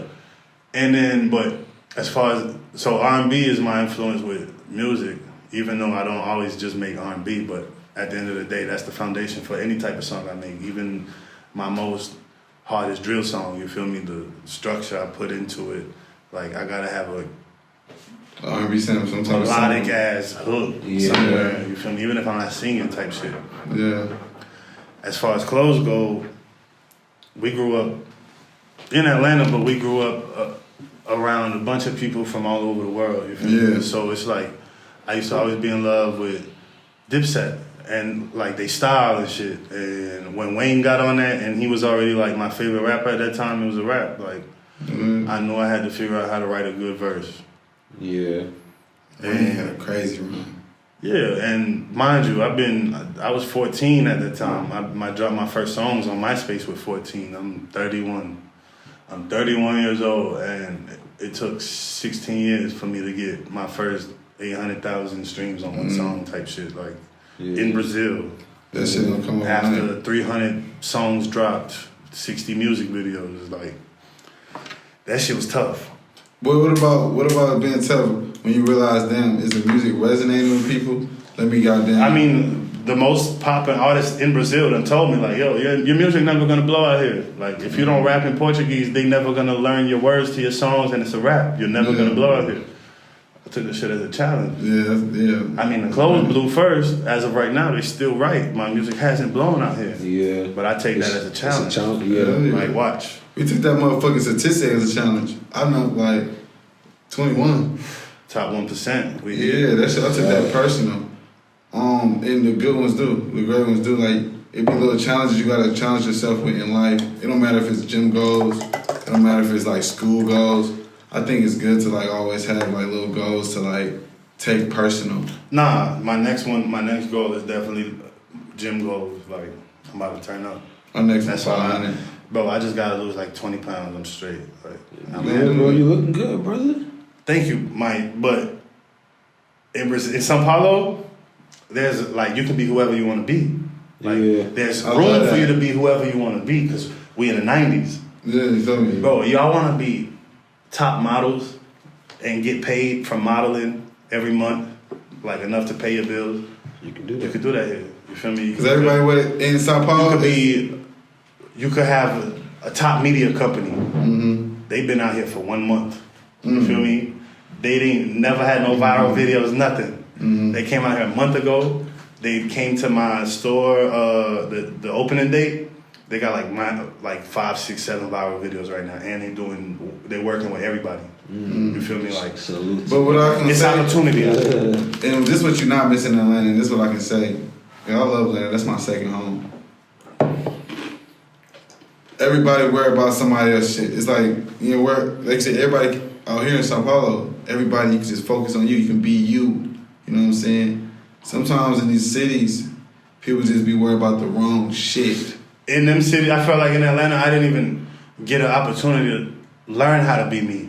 Yeah. Because I'm so busy trying to fit the mold. You so caught up in the city. Yeah, like. Or the having the money, the motion. Lifestyle. Like, I feel like I'm in the car with a bunch of gangsters in Atlanta. I can't throw on no Anita Baker, no, you feel me? No, maybe I can with the real ones, you feel me? But I throw on some fucking NSYNC, they gonna look at me like I'm crazy. Mm-hmm. Knowing that song is from my childhood, knowing that I know the words to that song and I like the melody to that song for real. Like, real shit, not even on no kid shit. It's a good ass melody. Like, you can't even explain that to somebody because they're gonna be like, this nigga's pussy. That's in any hood too. Like, a lot of people go not in Brazil. Yeah, that's beautiful. In Brazil, I'll still leave here right now. We leaving here soon. I'll leave with 60 bitches tonight if I wanted to. Brazil kind of remind me. Not bitches, women, but I'm saying like they know what's up. Brazil kind of like the people you want to know who them people to be like they know what's up. They people gonna know what's up. It kind of reminds me of like Cali, but not. You know, Cali has a free spirited about them. Like everybody just in their own little world, and that's what I do like about LA. You know what I'm saying? People just be in their own little bubble. But let's keep talking about like Sao Paulo. Okay. Sao Paulo is the #1 spot in the world. I feel like I said, we're in the 90s. This is where the Jay-Z's coming at. This is where the new, I'm not gonna say Diddy because Diddy killed Pop. Hey, that's gonna fuck me up. That's true. Damn. The new Jay-Z's, the new Drakes, the new top. Everything is being created right now in Brazil. Like, you can see it in the fashion. We have one of the highest markets in the world, like consumer market. Do y'all have like consumers? Like, what's y'all beef with tequila? I sell my hoodies for $80. What's y'all beef with tequila? Why you sound so aggressive? Tequila. Yeah. Bro, we don't got no beef with tequila, but it's just not no Brazilian shit. Like what's Brazilian shit? Brazilian shit is that plastic cup that I was drinking yesterday, the big plastic cup with a big ice, the coconut water ice. Mm-hmm. Whiskey and Red Bull. Now this is a question. Or something in Red Bull. But this is something I gotta get. So, I mean, I know Brazilian main language is Portuguese. What's the difference? Like, how much different is that from Spanish? It's a whole different language, but it's like they have similar characteristics. I mean, could they understand each other? Yeah, if they speak slow, something like I follow a bunch of. When you come out here, you start understanding the whole Spanish wave and the difference, the international wave, because everybody got motion all over the world. Like you don't got to be in America to have motion. You feel me? Look at all the Spanish. Look at Bad Bunny. You feel me? He got the biggest tours in the world. Yeah, and once I found out that I didn't have to be back home to have fans and to make shit happen, like I figured shit. It changed your whole perspective. Atlanta will catch on when they catch on. And I'll be here waiting on them. Some of us already on what you got going. Yeah, but like I said, I've been gone so long that it started seeming like a real dream. Like I never even lived in Atlanta. I never even been there. I don't know shit. Maybe I have been in Brazil this whole time, my whole life, and I woke up from a dream or some shit. It was even like when I started my YouTube channel, I used to make YouTube videos. People used to be in my comments like, "Look at this fake ass gringo acting like he used to live in America. I'm sure he's never even been there." Like people, and I used to be like, "Damn, maybe." Have I never even been here? And I used to be trying to prove myself to them. Like, nah, but look, my mom is in Alpharetta. My daughter was born on the east side. Like, I would be trying to prove myself. And they don't even matter. And that shit don't even matter. I don't give a fuck them folks. Mm-hmm. Like, that's real, bro. I let them find out as they go. You can feel however you want to feel about me. Just to the story. Find out if you want to. Yeah, no, I love that, man. It's like you motivating people that you don't even know you like motivating. It's like a you can feel it with you though. You're in a whole new space. You know what I'm saying? Like you're not the same Yego who, like you said, was taking people trust and making decisions with it. You know, you're in a whole new like era, and that's the beautiful thing about growth. You know what I'm saying? Like you're in a whole new journey. You got all that out your plate, whatever, you know, the karma, whatever the universe had in store for you. And I think this happened for a reason. You know what I'm saying? Like everything, of course, it sounds cliche, but you had to be here, you know what I'm saying, to touch other people in your other country to know. I don't think it's not cliche. I think that saying is around for a reason. Yeah. Like, everything happened for a reason. Because there come a point in your life you think like, well, yeah, even with death and stuff too? You got to connect the dots to figure out why you at where you at. You want to know what's so crazy? Like, I don't want to call it full circle, but, you know, you was the first person to tell me Nails died on my birthday. We didn't even know we was at Cheetahs. And I'm with, you know, like my best friend, Jasmine. And you called him. Mm-hmm. And you was like, you didn't know you was the first one to tell me, but you was like, you heard, you was like, you heard something about that? You all in Brazil, you was like, did you hear what happened? And I'm like, nigga, what the fuck are you talking about? And I'm like, nigga, that shit crushed me in that bitch on my birthday. I ain't gonna lie, like, nigga, I had to go to the bathroom real quick and just like, but you ain't know you told me. I ain't tell you that till now. You know what I'm saying? It's on some shit where, I wouldn't call it full circle moment, but at the moment when you lose somebody, at the time it don't be making sense. You know what I'm saying? You just be like, wow, God, you know what I'm saying? And then things slowly started to do what it do. You know what I'm saying? You don't be knowing why things happen in your life and the way they happen, but you just go with it. Yeah. Some people kind of throwing that flag or just like, I'm done with this shit. Yeah. You know, it'd be too much. Then you got some that just persevere. You know what I'm saying? So I feel like you're good with persevering, you know what I'm saying, with your circumstances. And shit, you just gonna keep going up. You know what I'm saying? God willing. Cause you always just heard stories about him too, like type shit. I met Nels. Yeah. I remember I met Nels in 2011. We was outside of Obsessions. He pulled up in a white Mustang. A white Mustang. Ain't nobody like was fucking with renties. And the police surrounded his car. And he had a stack of money this big. All hundreds. He tripped out because he paid the valet with a fake $100.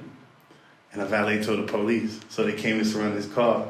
Bro, the police locked, like they put him in handcuffs on his car, took his pile of money, called like 3 other police cars.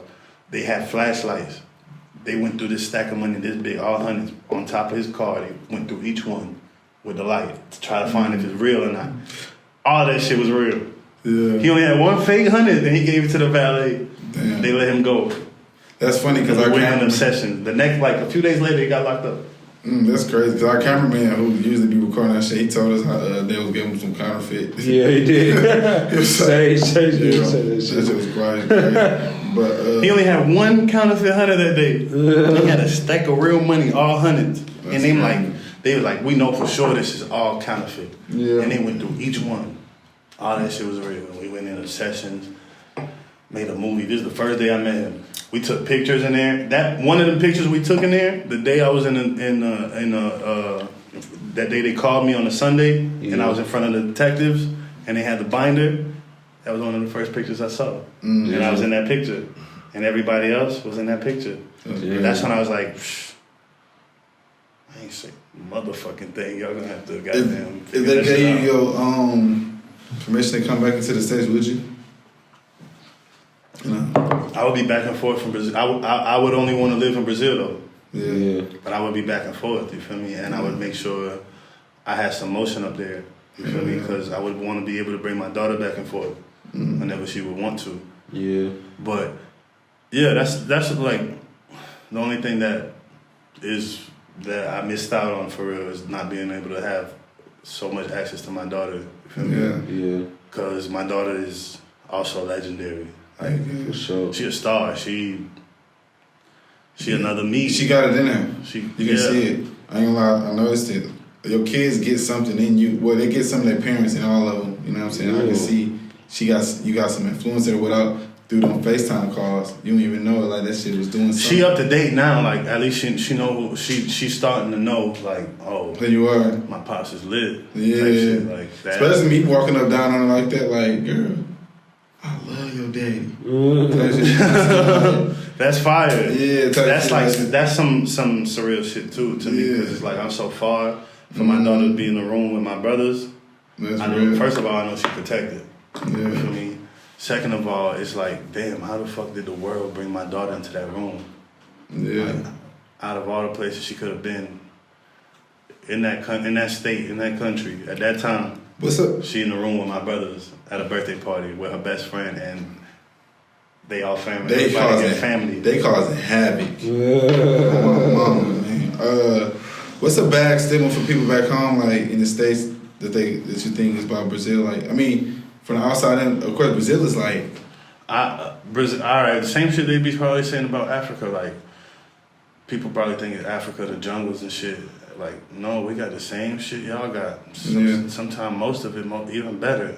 You feel me? Like, I could point out mad different spots where we beating y'all ass in from healthcare to political shit to real shit. Any aspect. You feel me?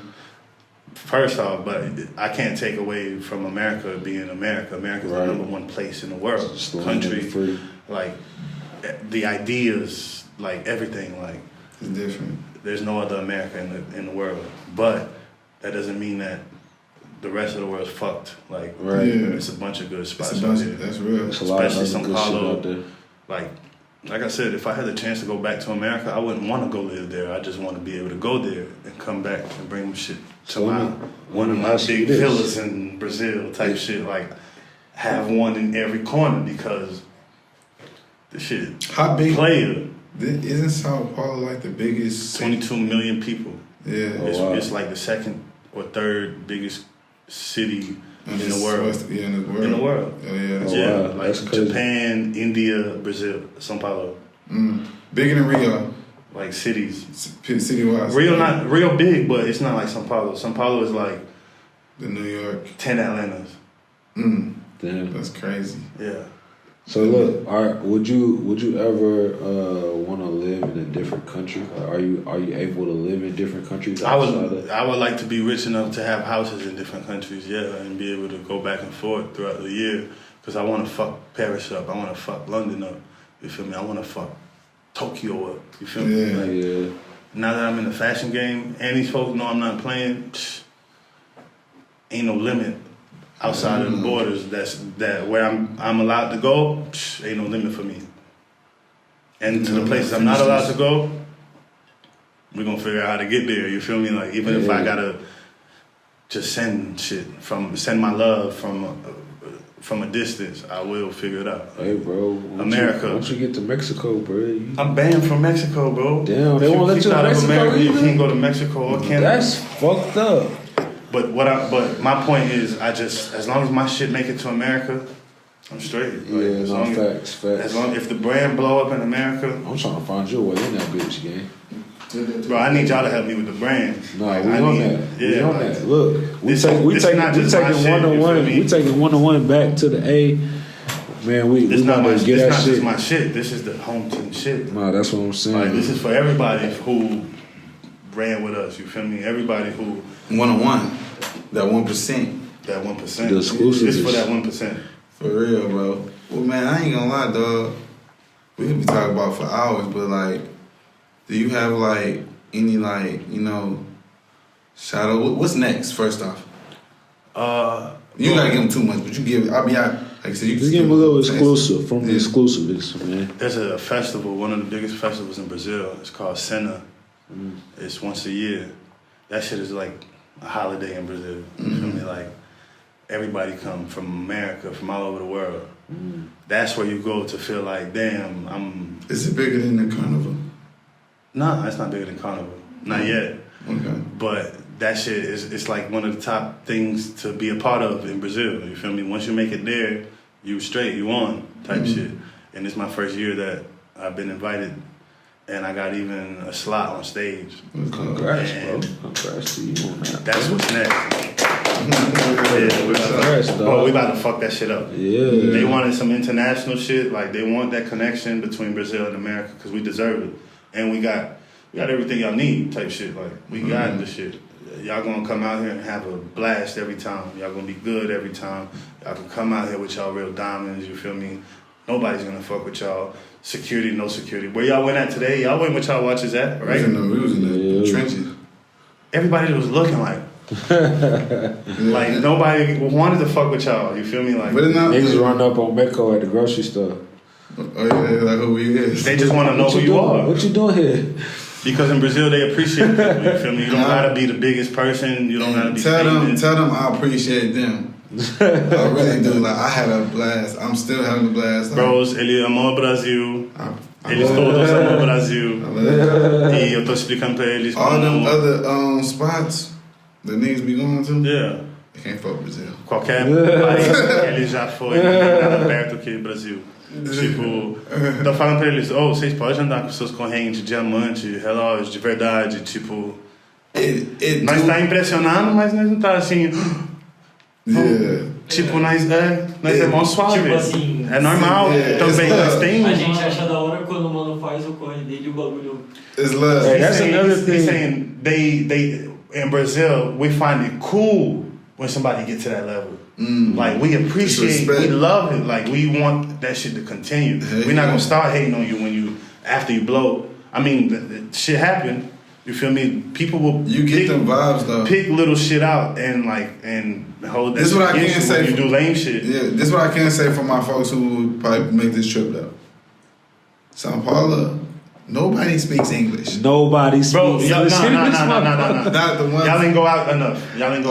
Because I'm telling y'all, we going out today. We gonna see some. Y'all gonna meet some folks. A lot of people don't speak English. 80-90%.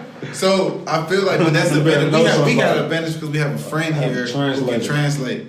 But if you out here without, bro, we was finished. When I tell you, folks is bringing tabs.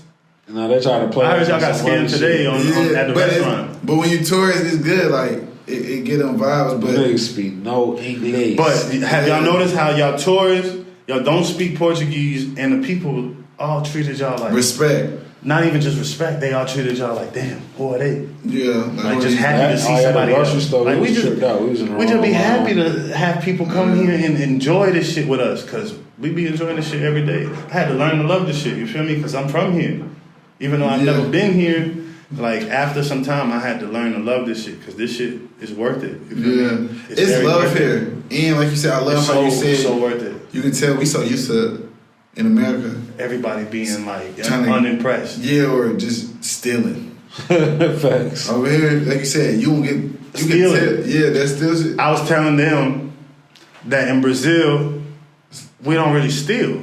Like, there's people that's their jobs. You know, we got robbers that's they living. We got people who steal phones on bikes and shit. That's they living. Yeah. But eu tava falando que as pessoas. You don't gotta watch women or. Assim, aqui no Brasil, não precisa, as pessoas não roubam muito. Tipo, tem pessoas que roubam, que é o trampo deles. Tipo, os meninos de bicicleta que roubam o celular, ou um cara que vai e rouba um banco, ou até os caras que ficam assim na rua com 3, 4 pessoas e assim vai e quebra a sua janela. Isso é o trampo deles. O corre deles e fé. Não é alguma coisa que. Tipo, lá nos Estados Unidos tem pessoas que entram nesses mundos sem precisar, sem estar sofrendo assim, literalmente só pra... Aqui, tipo, a grande maioria que você pegar uma rapaziada que é do bairro inferior e o cara... Os caras tá fazendo de verdade porque eles... Algumas coisas da vida levaram eles àquilo. Necessita pra sobreviver. E lá é diferente, lá as pessoas têm vários... outras coisas que eles podiam estar fazendo, oportunidade para todo lado e eles desperdiçando as oportunidades para. That Google Translate don't work. That Google Translate don't work like that. But I would say, like I said, I love Brazil. I love you, brother. I love what you're doing. Do you have like any shout outs you want to give?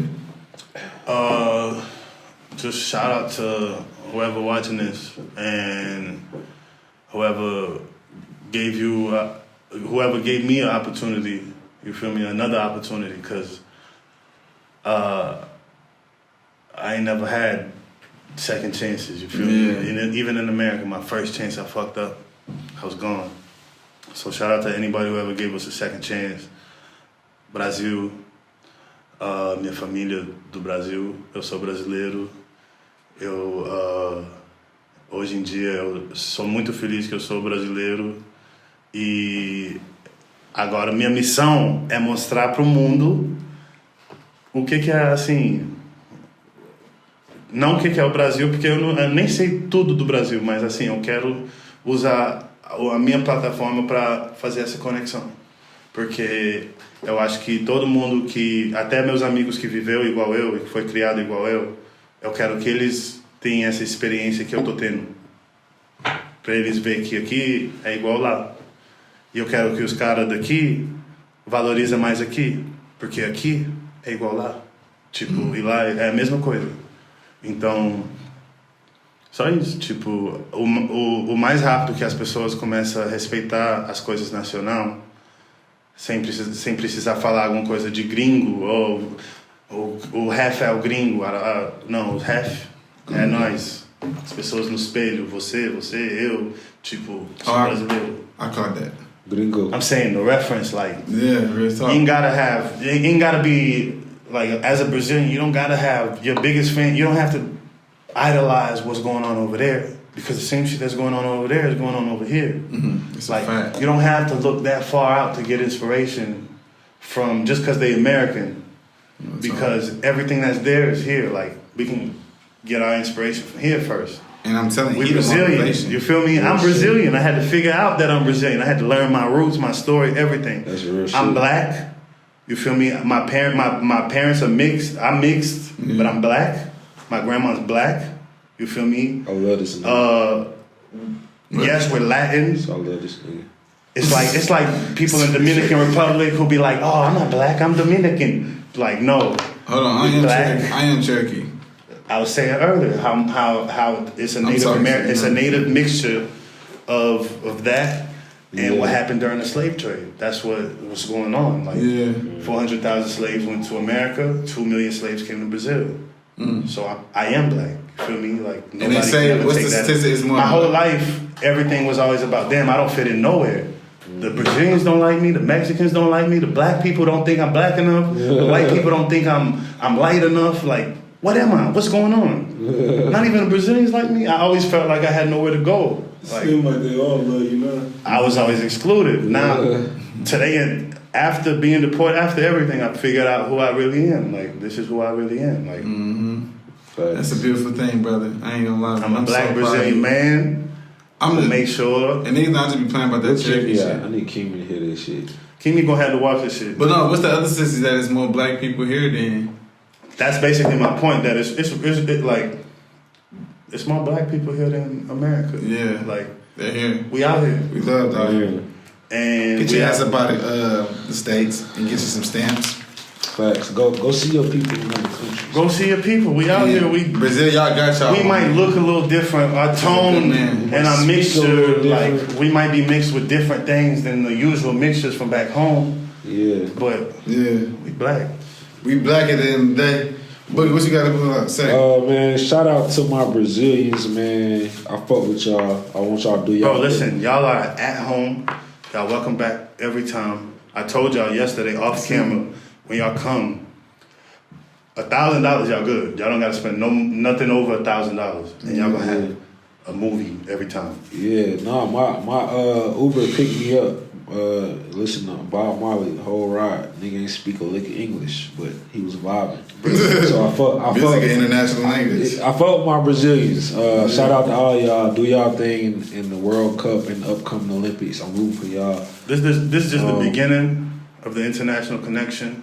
Yeah. Like we just getting started. Mad people in Brazil that had international connections before, but we're not just making no connection. We really making a bridge. And this is just the beginning. We're going to start doing festivals. We're going to start bringing artists out there. We got big plans. From Brazil to Atlanta to Detroit. Facts. Shout out exclusivists. Shout out to anybody finding that Rico and all them niggas who never told. Free Thug, man. Free Thugger. Shit. Shout out to O'Baron.